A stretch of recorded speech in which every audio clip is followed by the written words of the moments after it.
Prepare to be captivated by the business story of the week, hosted by me, Shaahin Cheyene. Join us on a journey through the twists and turns of entrepreneurial triumphs and setbacks. Immerse yourself in the narrative and witness the magic that turns dreams into reality. This is Business Story of the Week.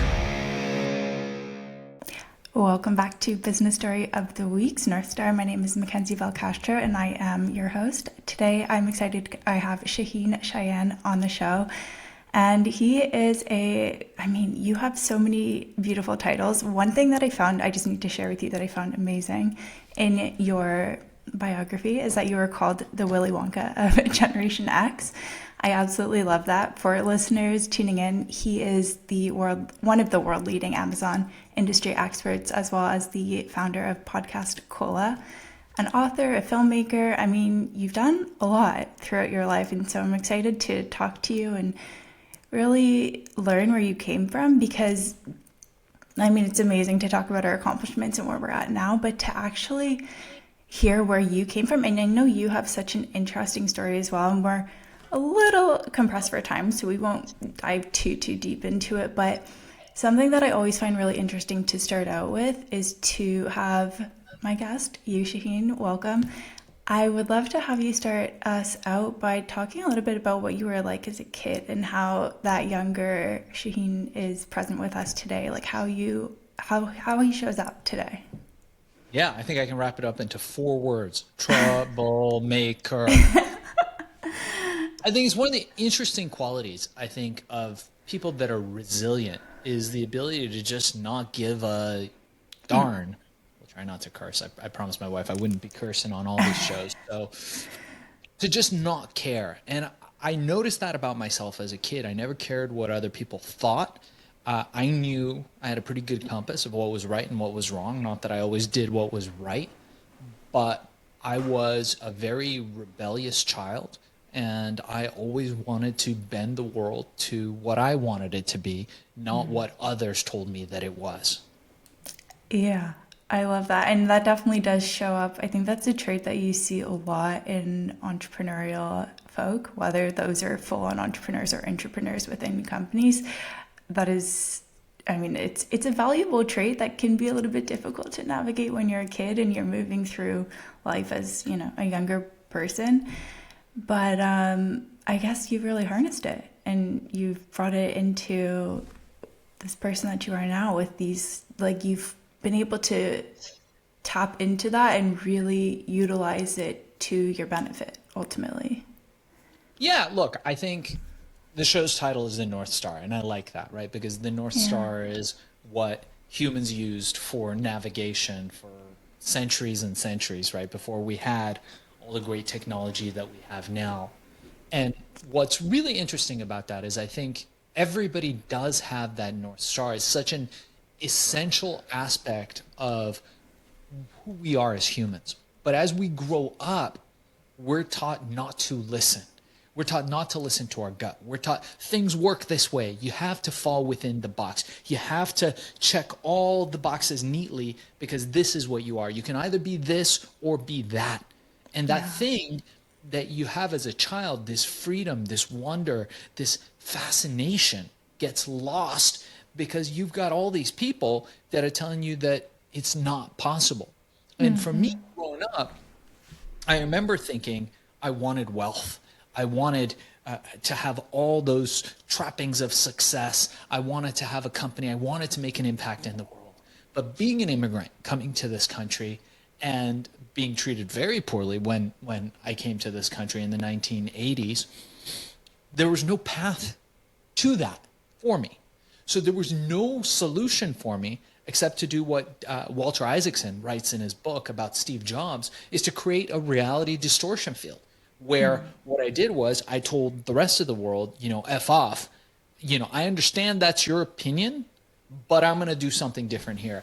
Which leads me to a very good quote, and this is one of my favorite quotes. I actually had it in my movie, Serpent in the Sun, a documentary film that I made a long time ago about an Aztec medicine man. And it's, the person who doesn't believe it can be done should not interrupt the person doing it. Yeah, I love that quote so much. Were you always able to be in that headspace? I mean, it's not easy necessarily when the world outside of you is telling you otherwise, right? And there's just like it's coming at you left, right, and center. Were you always just like so strong in your core? Did you have moments when you sort of were like self-doubt filled or whatnot? Life is unpredictable. And anybody that's successful will also fall into all of the illusions, and I really believe they're illusions that the world wants you to believe. So we all suffer from imposter's complex.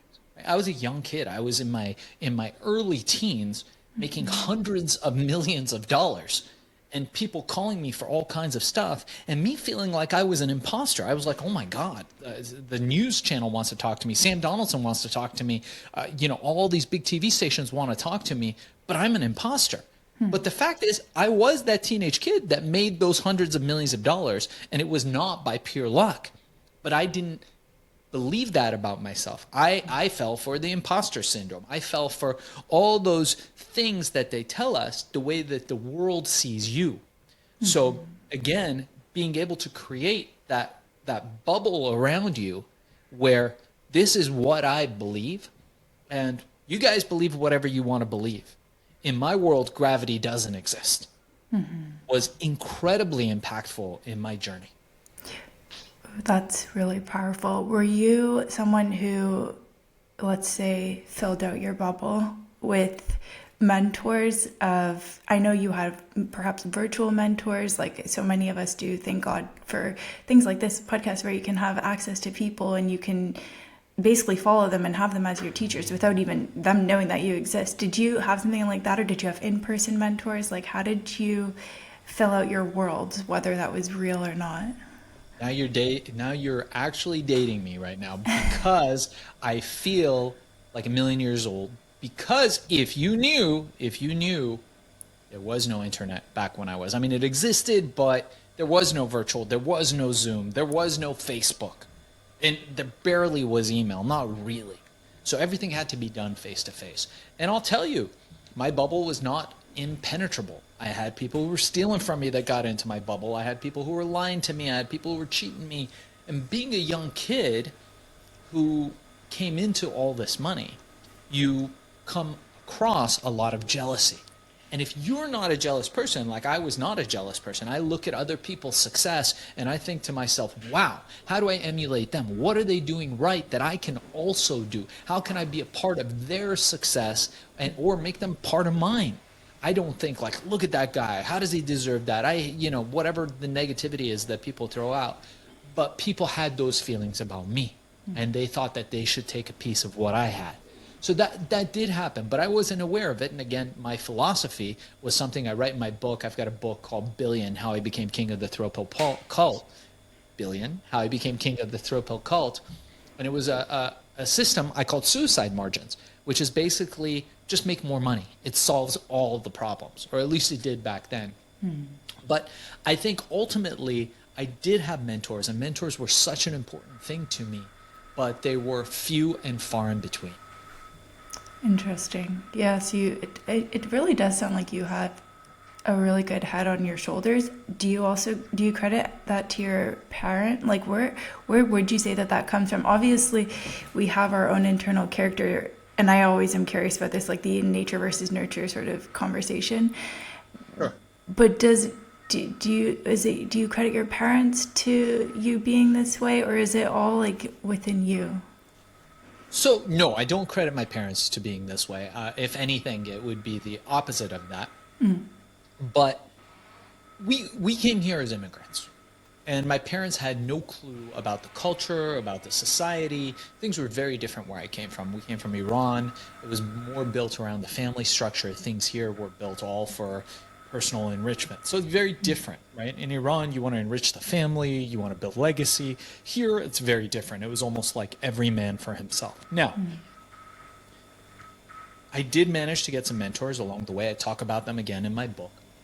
But the thing that I learned along the way was that one of the most important things you can do in life, and in life, if you want to make money, you have to either have a product or a service. Otherwise, you're going to work for somebody else. So you don't want to sell your hours. You want to have a product or a service. And in order to successfully sell, you have to become a salesman. Right? Most people shy away from sales, but it is one of the key critical elements to anybody who is successful is that they know how to sell. In order to become successful, you have to know how to sell. Not only that, you have to become a great storyteller, which brings me full circle to what we're going to talk about on the show today, which is the most powerful form of storytelling, which we have now, and which is what I'm doing now, is through what you and me are doing together right now, which is podcasting. Yeah. What an amazing thing. I wish we had this back then. A good friend of mine who basically invented the modern podcast, Ken Ratowski, I talk about him a lot. Ken was recording in his basement in the 90s, and I came over and I was like, Ken, what is this? He's like, it's a podcast. And I was like, what is a pod? He's like, don't worry about it. It's a radio station on the internet. And I was like, that'll never take off. And lo and behold, now with Joe Rogan, with all these new shows that are coming out, it has become the dominant form of media. Legacy media is dying a slow and painful death. And what we have now to replace it, something far more powerful, which is what you and me are doing. It's podcasting. Why? Because it forges a direct connection between me and you.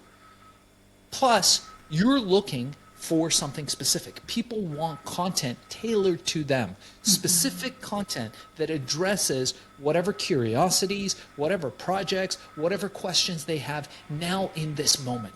And they don't want to listen to a million commercials, and they want to have it be long form and in depth. Like, I don't know about you, Mackenzie, but I'm really interested in ancient history. I'm interested in the Byzantine Empire, the Persian Empire. I'm interested in all these fascinating facets of history. But I'm not going to get that from a 45-minute Netflix show. I'm not going to get that on terrestrial television or radio. But through podcasting, I can absorb 450 hours and feel like I'm an expert at something like the Byzantine Empire or the Roman Empire or any of these things. And I'll tell you another thing. The people who are guests on this podcast, on these different podcasts, I've bought all their products, their courses, their services, and I feel like they're my buddies. And I'm like, why is that? Well, we've just spent an hour together getting to know each other. I was picking up my kids from soccer. I was listening to you on the radio. It's not just a TikTok thing where people are on social media clicking down to the next dancing girl and they're gone. They've lost. Not the case with podcasting. Yeah, absolutely. It is so powerful. And I think that especially like if you think about, I can't speak for you, but I know for myself and for a lot of people, like those times when you're absorbing so much content, I mean, especially podcasts, it can be a lonely time in your life as well. Like maybe when you're off forging your own path and you don't have that many friends who are similar or like-minded. And this is like pretty much most people I know, and hence many of them are podcast listeners, because it's like they're trying to, as I was saying to you before, like fill out that bubble, like create their world, and they don't know these people in their real lives. So like being able to gain access to people in such an intimate way, them in their ear, I mean, it's so magical really that we have this platform that exists. And it's so interesting as well that you know someone who is like very much in the forefront of this whole thing blooming. Yeah. I like the way you said that. Podcasts are a beacon of light standing there for the millions of people who are looking for connection. If you're looking for connection, if you're looking to connect to a topic, we had maybe in my time, maybe a couple dozen radio stations. And how many of those connected to you? Very few, very few.